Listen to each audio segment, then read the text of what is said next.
श्री स्वामी समर्थ. स्वामींचे नाव घेऊन मी आज या व्हिडिओला सुरुवात करते.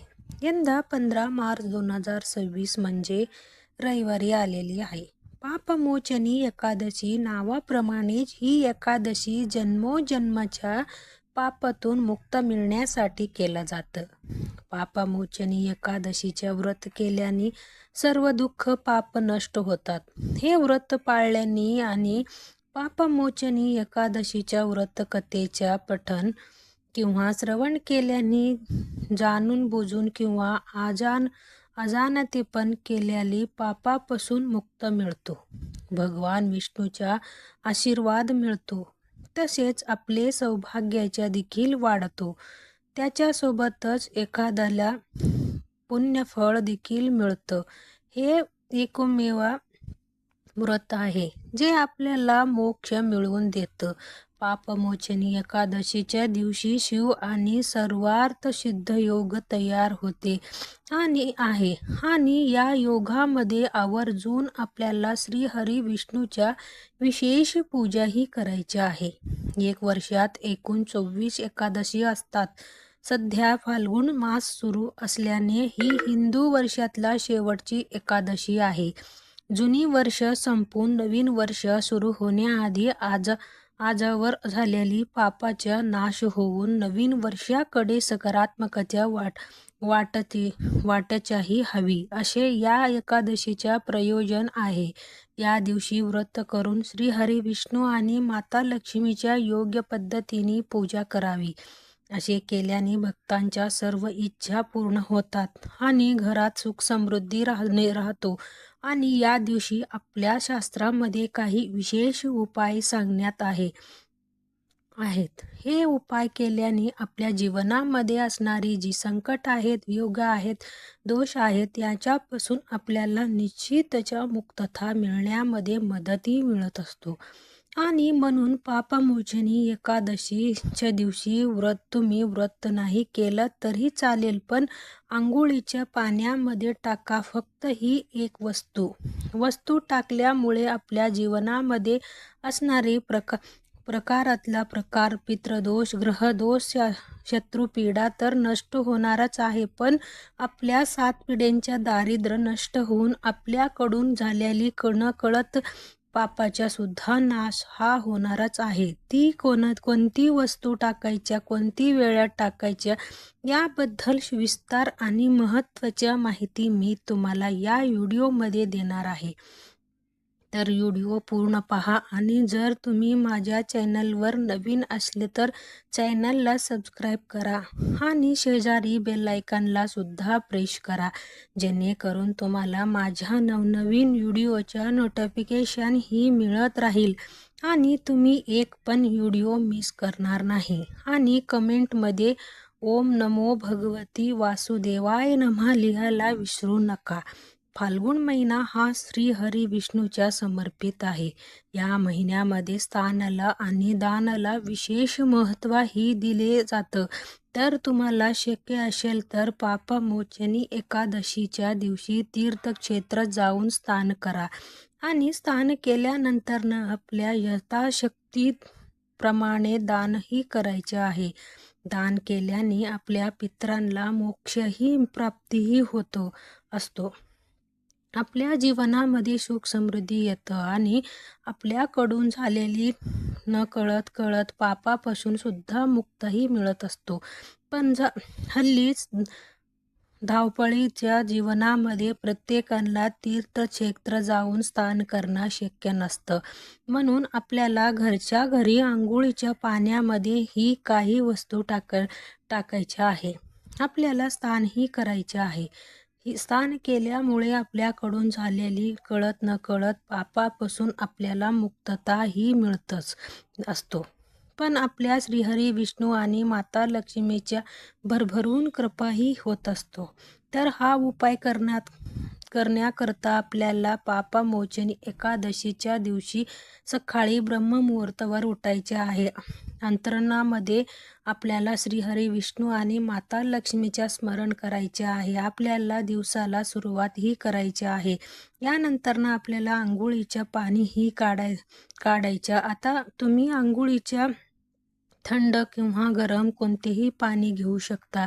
या पाण्यामध्ये सगळ्यात पहिली वस्तू जी आपल्याला टाकायची ते म्हणजे गंगाजल. गंगाजल टाकून स्नान केल्यामुळे आपल्याला तीर्थक्षेत्र स्नान केल्याचे पुण्य तर प्राप्त होणारच, पण आपल्याकडून झालेली कळत न कळत पापापासून सुद्धा आपल्याला मुक्तही मिळणार आहे. दुसरी वस्तू जी आहे आपल्याला आंघोळीच्या पाण्यामध्ये टाकायच्या म्हणजे चिमूटभर हळद.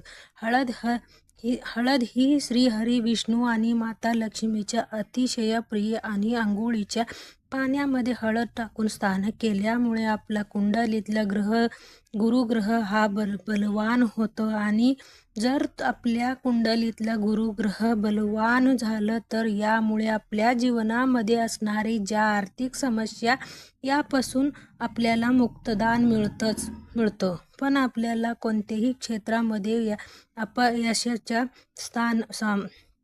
सामना हा करावा लागत नाही. याच्याबरोबर आपल्याला चिमूटभर काळे तीळ सुद्धा आवर्जून आंघोळीच्या पाण्यामध्ये टाकायचे आहे. तिळाच्या उत्पत्ती ही श्रीहरी विष्णूच्या घामापासून झाली होती.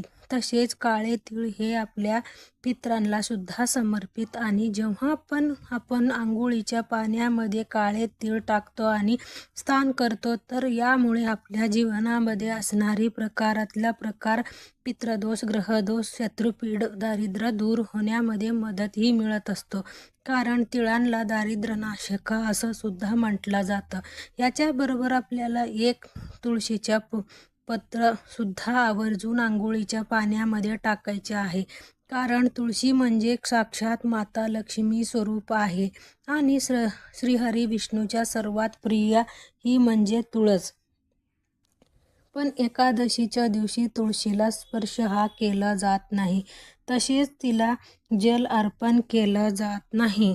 तसेच तिच्या पत्र सुद्धा तोडली जात नाही. कारण तुळशी म्हणजे माता लक्ष्मीच्या स्वरूप आणि एकादशीच्या दिवशी माता लक्ष्मीच्या निर्जल व्रत असतं आणि जर कळत न कळत आपल्याकडून तुळशीच्या पत्र तोडली गेली तर यामुळे माता लक्ष्मीच्या निर्जल व्रतही मोडलं जाईल आणि याच्या दोषही आहे ते आपल्याला भोगावे लागतील. म्हणून जे पण आपल्याला पूजा करता किंवा उपाय करता पान लागणार आहे ते आपल्याला आदल्या दिवशी तोडून ठेवायचं असतं. आपल्याला चिमूटभर खडे मीठ सुद्धा आवर्जून आंघोळीच्या पाण्यामध्ये टाकायचे आहे. खडे मीठ टाकून स्नान केल्यामुळे आपल्यामध्ये असणारी जेवढी पण नकारात्मकता, इडापिडी, नजरबाद दूर होतं आणि आपली प्रगतीही व्हायला लागतं.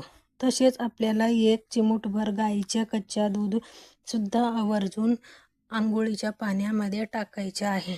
दूध टाकून स्नान केल्यामुळे आपल्या कुंडलीतलं चंद्र बलवान होतं. चंद्र हा मनाचं कारक मानलं जातं आणि जर आपल्या कुंडलीतलं चंद्र बलवान झालं तर यामुळे आपल्या जीवनामध्ये असणारी शारीरिक आणि मानसिक त्रासापासून आपल्याला मुक्तही मिळत असतो.